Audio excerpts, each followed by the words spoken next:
샬롬. 어제까지 주일 예배 잘 드린지 모르겠네요. 이야, 참. 어제 예배 잘 드리고 또 모욕도 하고 저녁에 또 맛있는 식사도 또 초대받았어요. 맛있는 식사도 먹게 되었습니다. 자, 월요일 날입니다. 오늘 칼럼 하나 올리려고 합니다. 자유통일. 제목은 자유통일을 향한 하나님의 뜻과 우리의 사명. 설교식 칼럼을 올릴 텐데요. 이사야서 61장 1에서 3절 말씀. 주 여호와의 영이 내게 내리셨으니 이는 여호와께서 내게 기름을 부으사 가난한 자에게 아름다운 소식을 전하게 하려 함이라. 나를 보내사 마음이 상한 자를 고치며 보로된 자에게 자유를, 갇힌 자에게 노임을 선포하며 여호와의 은혜의 해와 우리 하나님의 보복의 날을 선포하여 모든 슬픈 자를 위로하되 무릇 시온에서 슬퍼하는 자에게 화관을 주어 그 죄를 대신하여 기쁨의 기름으로 그 슬픔을 대신하여 찬송의 옷으로 그 근심을 대신하시고 그들의 의의 나무 곧 여호와께서 심으신 그 영광을 나타낼지라. 일컬음을 받게 하려 하심이라. 아멘. 옆에 기도할게요. 주님, 자유통일을 갈망하는 우리 하나님의 뜻을 쫓고 이 땅에 많은 분들이 자유통일을 염원합니다.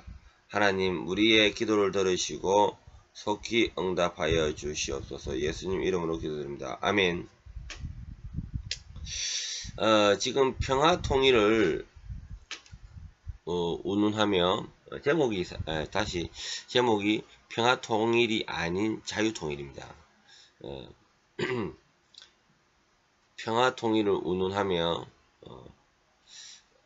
쉽게 통일이 되기를 소원하는 분들이 있죠. 그러나 제가 이승만의 분노를 책을 보면서 느끼는 거지만 결국 이 자유라는 것은요, 정치 가운데 이루어지는 겁니다. 절대 쉬운 건 아닙니다. 대가를 지불해야 되는 겁니다. 우리나라는 감사하게도 1948년 8월 15일 강복절이면서 건국기념일이죠. 건국기념일. 이것은 우리의 힘으로 된 것은 아닙니다. 하나님의 은혜로 미국의 히로시마의 원자 폭탄으로 인해서 갑자기 오는 강복을 맞게 된 겁니다. 자, 그리고 나서 나라가 세워진 거죠. 그리고 지난 1950년 6.25 때 우리 힘으로도 또 할 수 없었지만은 하나님 은혜 가운데 또 무너져가는 또 한국을 다시 유엔의 참여로 인해, 다국적 참여로 인해 나라를 차려졌습니다. 이렇게 자유라는 것이 그냥 이루어진 게 아닙니다. 수많은 이 땅에 많은 사람들의 피값을 자유통일을 얻은 거죠. 자유의 대한민국을 얻은 거죠. 그리고 자유통일을 향한 하나님 뜻과 우리의 사명에 대해서 좀 더 이야기를 하고자 합니다.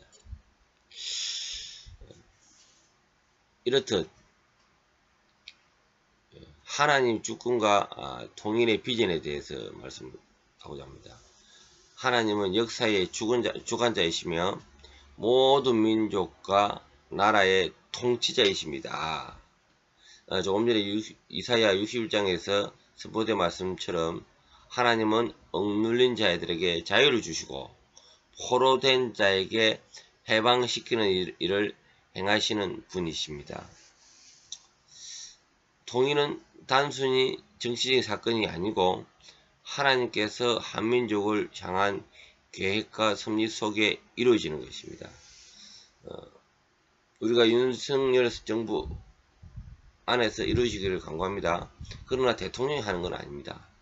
하나님께서 그 이면의 계획과 섭리 가운데 이루어진다는 사실입니다.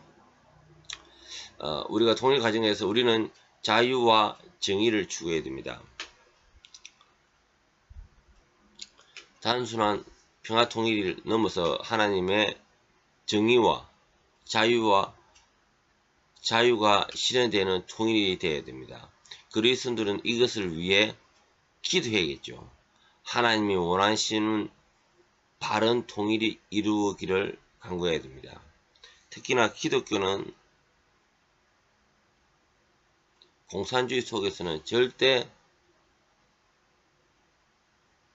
신앙을 할 수가 없습니다. 전 세계 기독교 박해율이 1, 2위를 다투고 있는데 북한이 인권이 최하빈국이죠. 그래서 오직 자유통일만이 이 기독교를 가질 수 있고 하나님의 뜻이 실현되는 것임을 이야기합니다. 이 자유의 본질, 그리스도 안에서의 자유입니다. 요한복음 8장 31에서 36절 말씀.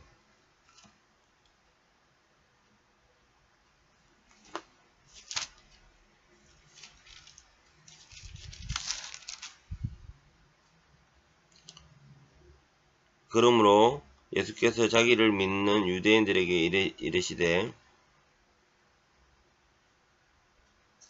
너희가 내 말에 거하면 참으로 내 제자가 되고 진리를 알지니 진리가 너희를 자유롭게 하리라. 그들이 대답하되 우리가 아브라함의 자손이라 남의 종이 된 적이 없거늘 어찌하여 우리가 자유롭게 되리라 하느냐. 예수님께서 대답하시되 진실로 진실로 너에게 이르노니 죄를 범하는 자마다 죄의 종이라. 종은 영원한 지배에 거하지 못하되 아들은 영원히 거하나니. 그러므로 아들이 너희를 자유롭게 하면 너희가 참으로 자유로우리라. 예수님은 진리를 알지니 너희 자유롭게 하리라고 말씀하셨습니다. 자유는 단순히 억압에서 해방된다는 게 아니고 죄로부터 해방, 즉 영적인 자유를 의미하는 겁니다. 우리의 통일의 비전은 이 영적인 자유와 깊이 연결이 되어 있습니다. 인간이 참된 자유를 누리기 위해서 그리스도 안에서의 자유가 필수적인 거죠. 그래서 통일의 과정에서 우리는 그리스도의 복음이 자유롭게 전파되어야 되고 사람들의 영혼이 죄와 억압에서 해방되기를 간구합니다. 세 번째, 자유 통일의 원칙, 정의와 진리. 성경은 항상 정의와 진리를 중요시합니다.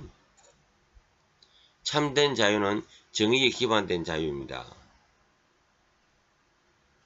이는 불의한 억압이나 거짓된 평화에 기초한 통일이 아니라 하나님이 정의와 진리가 드러나는 통일을 추구해야 함을 의미합니다.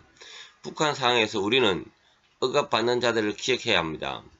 그들은 진정한 자유를 누리지 못하고 있으며 이들에게 그리스도의 자유를 전하는 것이 우리의 사명입니다. 우리가 추구해야 할 통일은 그들이 억압에서 벗어나 자유를 누릴 수 있도록 하는 자유통일입니다. 지금 철책에 많은 지뢰를 다시 설치를 했습니다.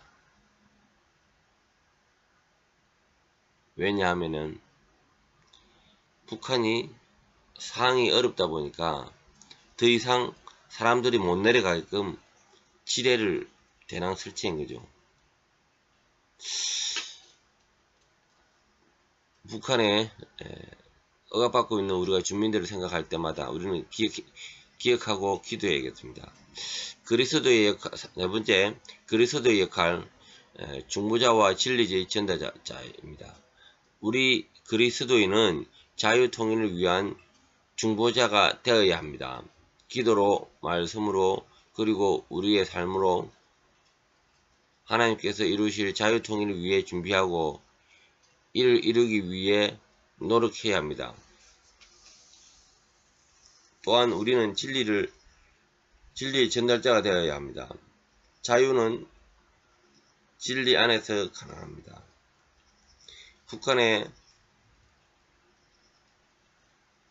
형제 자매에게 진리의 말씀을 전하고 그리스도 안에서 자유를 나눌 수 있는 기회를 만들어 가야 합니다. 이 과정에서 우리의 삶과 행동은 하나님의 진리와 자유를 나타냅니다. 마지막으로 결론, 하나님 뜻을 이루는 통일. 자유통일은 단순한 정치적 목표가 아닙니다. 이는 하나님 뜻과 계획 속에 이루어져야 하며 우리는 그 과정에서 하나님의 영광을 드러내도록 힘써야겠습니다. 우리는 하나님의 정의와 진리를 바탕으로 자유통일을 기도하고 이를 위해 사명을 다해야겠습니다. 그리고 그리스도 복음을 통해 참된 자유가 이 땅에 임하도록 하나님의 도구로서 사용되기를 간구합니다. 높아심에서 한두 가지 더 말씀을 드릴 건데요. 지금 현재 자유통일에 관한 많은 선교단체들이 기도하고 있습니다. 그런데 저는 정통계획주의 입장인데 이러한 신사도적이고 신복음적인 그들의 입장에서 북한에 바라보는 해석이 좀 특이합니다. 그래서 제가 이야기하는 것은 복음의 바른 복음이 북한에 전달이 되기를 원하고 또 하나님의 살아있는 이 성경의 진리가 바로 전달되기를 간구합니다. 내용을 일일이 또 열거하려니 한도 끝도 없는데 어쨌든 신복음과